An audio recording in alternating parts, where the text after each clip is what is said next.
Bismillahirrahmanirrahim. Assalamualaikum warahmatullahi wabarakatuh. Alhamdulillahirobbilalamin. Kembali lagi bersama Bapak. Pada kesempatan kali ini Bapak ingin memaparkan materi tentang beriman kepada malaikat. Materi ini untuk kelas 7 dalam kurikulum Merdeka. Namun sebelum memulai pembelajaran pada saat ini, marilah kita berdoa terlebih dahulu. Bismillahirrahmanirrahim. Raditu billahi robba wa bil islami dina wa bi Muhammadin nabiyya wa rasula. Robbi jidni ilman warjukni fahma. Alhamdulillahirabbil alamin.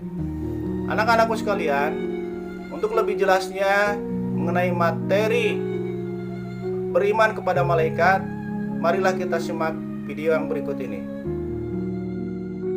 Anak-anakku sekalian, yang pertama yaitu kita membahas pengertian iman kepada malaikat.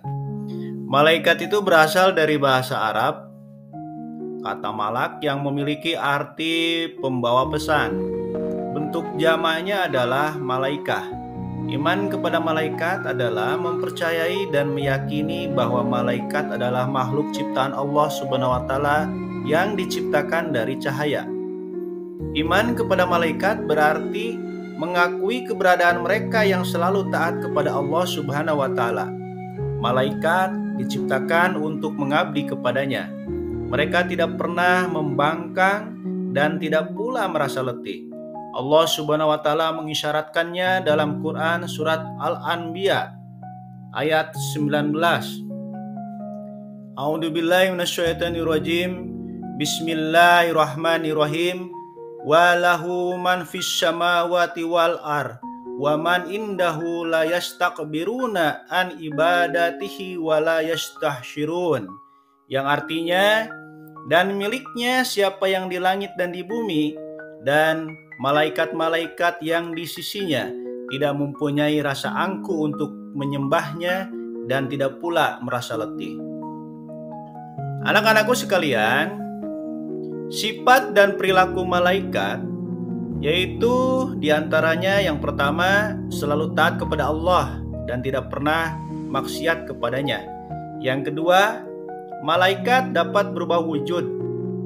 Contoh, Jibril pernah mendatangi Nabi Muhammad SAW dengan menyamar seperti sahabat dengan nama Dia Al-Qalbi, juga seperti sahabat dari Arab Baduy. Yang ketiga, tidak makan dan minum. Yang keempat, malaikat tidak berjenis kelamin. Dan yang kelima, malaikat tidak pernah berhenti dan letih beribadah kepada Allah Subhanahu wa taala. Yang keenam, malaikat itu selalu senang terhadap majelis zikir. Dan yang terakhir, malaikat selalu mendoakan hamba yang menunggu sholat berjamaah. Begitulah sifat dan perilaku malaikat. Yang selanjutnya yaitu tugas malaikat. Anak-anakku sekalian, secara umum tugas malaikat itu adalah yang pertama menyampaikan wahyu atau risalah kepada para nabi. Yang kedua, meneguhkan hati para hamba-hamba Allah yang tulus. Yang ketiga, menjaga orang-orang yang beriman baik di dunia dan di akhirat. Yang keempat, perantara untuk melaksanakan hukuman bagi orang-orang yang kafir. Dan yang terakhir, mendorong manusia untuk berbuat baik. Bagaimana? Sampai sini sudah jelas kan? Nah, kalau sudah jelas, mari kita lanjut yang berikutnya, yaitu nama malaikat dan tugasnya. Tentunya anak-anak Bapak ini udah pintar-pintar ya, nama malaikat dan tugasnya. Nah, untuk lebih mendalamkan lagi, itu yang pertama ada malaikat Jibril. Tugasnya menyampaikan wahyu kepada Nabi dan Rasul. Nah, malaikat Jibril juga memiliki nama lain yaitu Ruh Al-Quds, Ruh Al-Amin, dan Namus. Kemudian yang kedua, malaikat Mikail. Ya, betul. Ya, malaikat Mikail itu memiliki tugas sebagai pengatur kesejahteraan makhluk, seperti menurunkan hujan, mengatur awan dan angin, dan membagi-bagikan rezeki. Yang ketiga ya, kita lanjut ya. Yang ketiga itu malaikat Israfil. Iya, betul ya. Malaikat Israfil memiliki tugas meniup trompet atau yang disebut dengan sangkakala. Kapan waktunya? Pada hari kiamat dan saat hari kebangkitan di padang mahsyar. Yang keempat yaitu malaikat Ijrail. Malaikat Ijrail memiliki tugas mencabut nyawa seluruh makhluk hidup, baik manusia, jin, iblis, setan, maupun malaikat apabila telah tiba waktunya. Dan yang kelima, ini yaitu malaikat Munkar. Malaikat Munkar memiliki tugas bertanya kepada orang yang berada di dalam alam kubur. Nah, ini baru 5 ya, berarti tinggal 5 lagi. Ya, betul. Kita lanjutkan yang keenam. Yang keenam yaitu malaikat Nakir.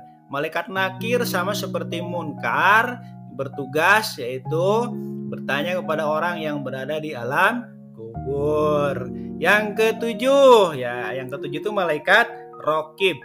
Malaikat Rokib itu tugasnya mencatat semua pekerjaan atau perbuatan-perbuatan baik pada setiap manusia. Sejak kapan? Sejak akhir balik sampai akhir hayat. Yang kedelapan ya, kita lanjut. Yang kedelapan itu malaikat Atid. Ya, betul. Malaikat Atid itu mencatat semua pekerjaan atau perbuatan buruk setiap manusia. Sejak kapan? Sejak akhir balik sampai akhir hayat. Yang kesembilan, malaikat Malik. Malaikat Malik itu disebut juga dengan malaikat Jabaniyah. Nah, ini tugasnya menjaga dan mengatur siksa atau azab bagi para penghuni neraka. Nah, serem juga ya ini ya, malaikat Malik tugasnya. Kita lanjut ya yang terakhir yaitu nomor 10, malaikat Ridwan. Malaikat Ridwan itu memiliki tugas menjaga dan mengatur kesejahteraan penghuni surga. Mudah-mudahan kita semua termasuk penghuni surga kelak. Amin ya robbal alamin. Masih semangat anak-anak? Oke, kalau masih semangat, Bapak lanjutkan ya materinya, yaitu bagaimana cara beriman kepada malaikat-malaikat Allah Subhanahu wa taala. Yang pertama, tentunya dengan memahami konsep malaikat. Dengan cara apa? Mempelajari nama-nama malaikat, tugas-tugas mereka, dan sifat-sifat mereka. Ini akan membantu kita memahami lebih dalam tentang keberadaan malaikat. Dan dilanjutkan dengan membaca Al-Quran dan hadis yang menyebutkan tentang keberadaan malaikat tersebut. Yang kedua, yaitu menerima dengan hati. Artinya, meyakini dengan sepenuh hati bahwa malaikat itu ada, meskipun kita tidak dapat melihat mereka dengan mata kepala kita sendiri. Yang selanjutnya, menghindari rasa ragu dan keraguan tentang keberadaan malaikat-malaikat Allah Subhanahu wa taala. Nomor 3, yaitu menerapkan dalam kehidupan.